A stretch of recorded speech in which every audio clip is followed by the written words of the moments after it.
been flipping pages since I could remember. 시청자 여러분 안녕하십니까? 287TV의 앵커 김동환의 시선 지금부터 시작하겠습니다. 요즘 코로나 시대를 맞아서 청년들 고용 문제가 여전히 대두되고 있습니다. 물론 경기 자체는 세계적인 지표를 봤을 때 조금씩 나아지고 있는 모습이 보이고요.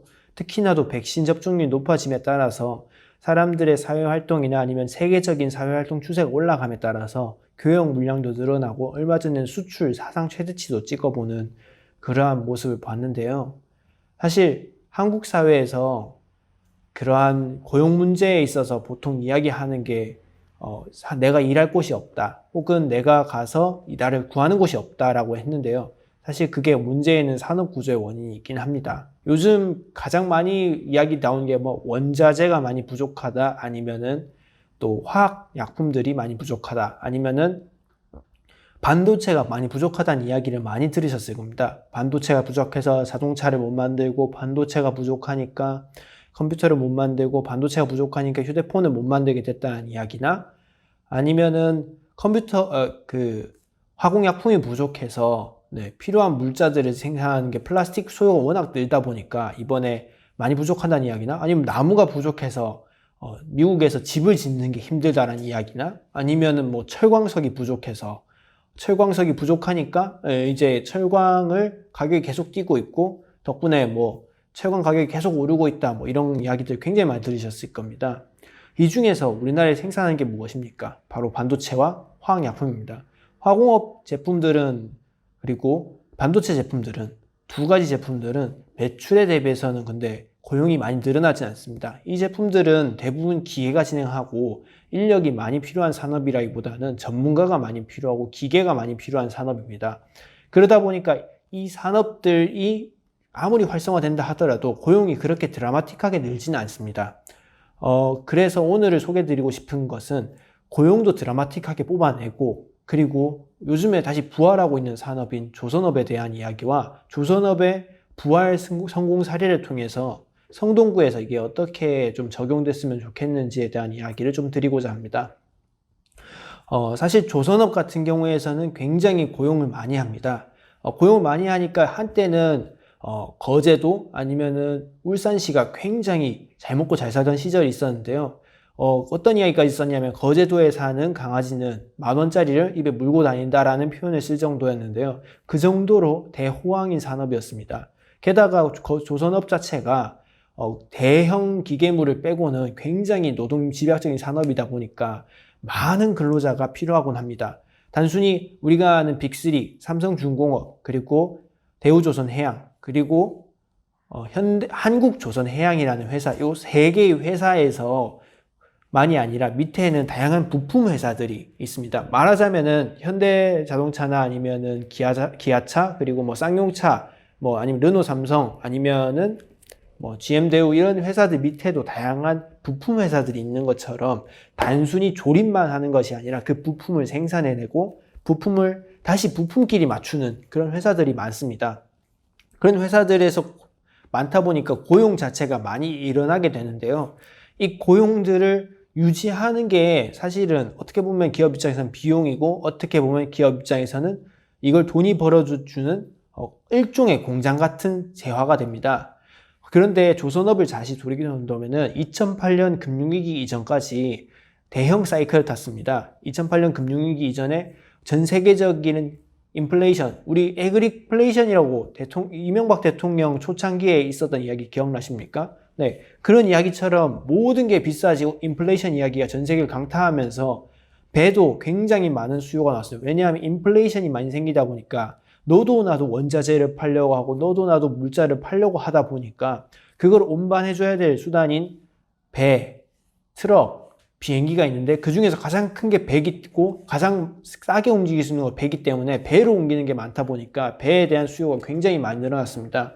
그런데 2008년 금융위기 이후로 경기 전체가 냉각되면서 사람들이 소비를 줄이게 되거나 아니면 사람들이 좀 더 추가 소비를 하지 않다 보니까 수요가 많이 늘지 않고 게다가 배라 하는 게 1, 2년 쓰고 버리는 물건도 아니고 최소한 20년 정도는 쓰고 버릴 거라고 예상하는 물건이다 보니까 그러한 산업에 대해서 20년 뒤에는 필요하게 되는 건데 아직까지도 사실 20년 되지 않았습니다. 2008년에 뽑혀 나온 배들이 20년 되기에는 몇 년 더 남았는 상황이죠. 그런데 요즘에 가장 대세는 친환경이지 않습니까? 친환경 바람을 타고 IMO 2020이라는 선박 규제가 새로 발효되면서 기존에 있는 배들이 엔진을 바꾸거나 아니면은 탈황 장치를 달거나 아니면은 아예 새로 뽑거나 뭐 이런 식으로 될 수밖에 없는 사태가 벌어지고 있었습니다. 그러다 보니까 배 선주들 입장에서는 이거 바꾸긴 해야 되는데 코로나 때문에 못 바꾸겠어 라고 해서 작년에는 그렇게 조선업 발주량이 부족했었는데요. 올해 돼서는 굉장히 많은 쇼티지, 인플레이션 이런 것들이 발생하다 보니까 점점 해상 물동량이 늘어나고 있고 컨테이너선에 대해서 컨테이너선이 상하이 운임지수라고 해서 그런 컨테이너선 움직이는 운임지수를 지표화한 게 있는데 SCFI라는 게 있는데요. 그 지수도 굉장히 많이 뛰었고 역대 최고치에 다다라가고 있고요. 그리고 또 발틱 BDI라고 해서 발틱 운반 지수라고 해서 우리가 벌크선, 철광석이나 아니면 원자재를 옮겨서 나를 때 쓰는 지수표도 있는데 그것도 사상 최고치를 갱신하고 있습니다.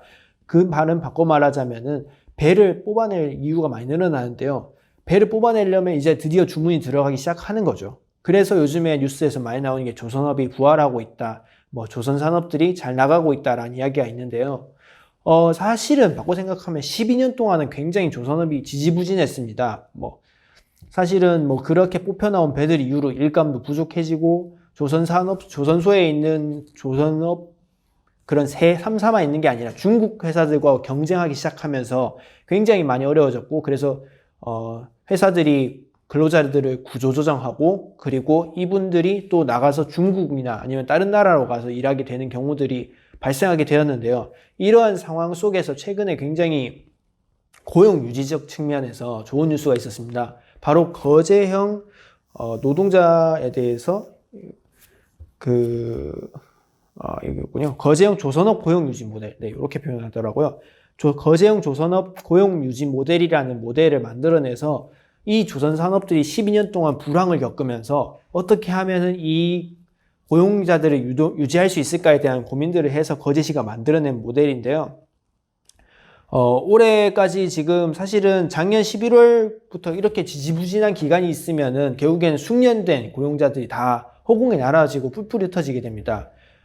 그러다 보니까 평생 동안 만약에 조선업을 일을 했어도 내가 나가서 게 되면 조선업 외에 있는 것들 잘 못하게 되니까 그냥 완전히 생판 다른 일을 할 수도 있다는 거죠.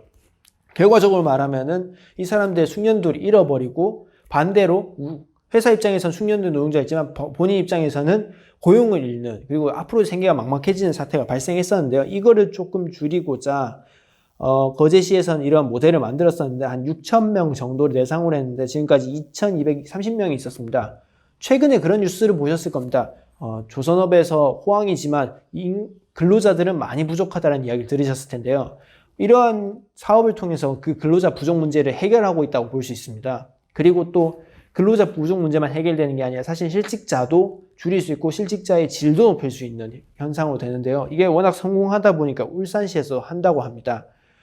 이와 같이 사실 고용 개수가 많이 필요한 산업들에 대해서 정부가 지원을 해주거나 아니면 고용 유지 장려금 아니면은 고용에 대해서 특화형 모델을 만들어내면은 고용이 유지되거나 늘어나는 모습을 볼 수 있습니다. 특히나도 지금처럼 사이클이 왔을 때 좋아지는 산업들은 사실 한국 산업들이 대부분 사이클이 좋아졌을 때 더 좋아지는 산업들, 사이클이 안 좋아질 때 더 안 좋아지는 산업들이 많다 보니까 이러한 사이클의 주기에 따라 많이 변하는데요. 고용이 많이 소요되는 산업들을 집중적으로 지원하게 된다면은 그 고용 인력들이 생각보다 경기보다는 덜 줄어드는 효과가 발생하게 될 것입니다. 이 모델을 거제시에서 이번에 입증했다고 볼 수 있고요. 울산시에서도 이게 곧 적용된다고 합니다. 그러면 여기까지 이야기했는데 우리 구에선 도대체 무엇을 할 수 있냐? 사실 우리 구에도 산업이 하나 있긴 합니다. 자동차 매매업, 자동차나 아니면은, 봉제 공장이나 아니면 수제화 이런 것들이 있는데 사실은 대부분 다 인력 이것도 되게 집중형입니다. 인력이 많이 소요되고 사람의 노동력에 의해서 만들어지는 것들이 많은 부분이 있는데요. 특히 수제화 같은 경우에선 사람을 손으로 만들기 때문에 수제화를 쓰는 거 아니겠습니까? 그런 문제들이 있는 와중에서도 이런 이런 업들에 있는 고용 유지한 사람들은 굉장히 많습니다. 단순히 봉제기 앞에 있을 때 우리가 자동으로 컴퓨터가 다 짜주는 기계도 있지만 많은 중소기업들은 여전히 사람이 직접 맞춰주는 기업에 있는 경우도 많습니다. 네. 그러한 산업에서 그 종사하는 근로자들이 만약에 일자리를 잃게 된다면은, 그 회사가 망해서 잃게 된다면 한두 명이 나오는 게 아니라 수십 명씩 나오게 됩니다. 왜냐하면 그 산업 자체가 워낙 자동화 더 돼서 인력에 의존하는 경향이 높기 때문입니다. 그래서 그 산업에 대해서 성동구가 조금 더 맞춤형 지원을 하면 좋지 않을까라는 생각이 들었는데요.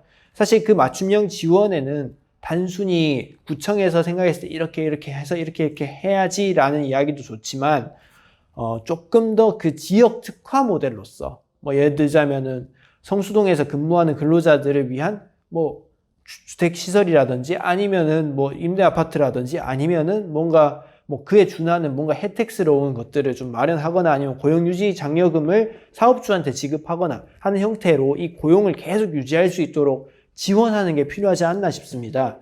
물론 코로나는 이제 백신 덕분에 이제 끝나가고나 있습니다. 하지만 이게 백신 때문에 끝나가더라도 고용이 완전히 사라진 고용들도 굉장히 많습니다.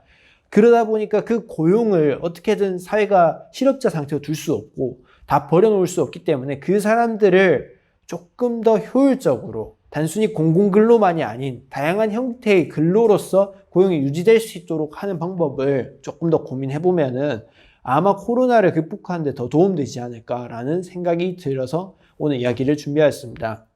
네. 오늘은 사실은 조선업 이야기로 시작해서 조금 성동구 이야기도 하고 이것저것 조금 사족이 좀 길었다고 생각되는데요. 오늘은 말씀드리고 싶은 건 결국에는 근로자에 대한 고용은 지금까지는 아직까지 우리가 기본소득을 받지 않는 세상에서는 꼭 필요한 요소이고 그 꼭 필요한 요소를 위해서 정부가 좀 더 도와준다면은 고용이 안 된 실업자분들이 조금이라도 더 고통을 덜 수 있는 현상이 생기지 않을까라는 생각과 함께 저도 사실은 고용되고 싶거든요. 이런 일자리 같은 거 얻고 싶은데 저에게도 온기가 왔으면 좋지 않을까라는 생각이 들어서 오늘 이야기를 드리도록 되었습니다. 네, 오늘 말씀 들어주셔서 감사하고요. 네, 다음에도 또 재미있는 이슈로 찾아뵙도록 하겠습니다. 감사합니다.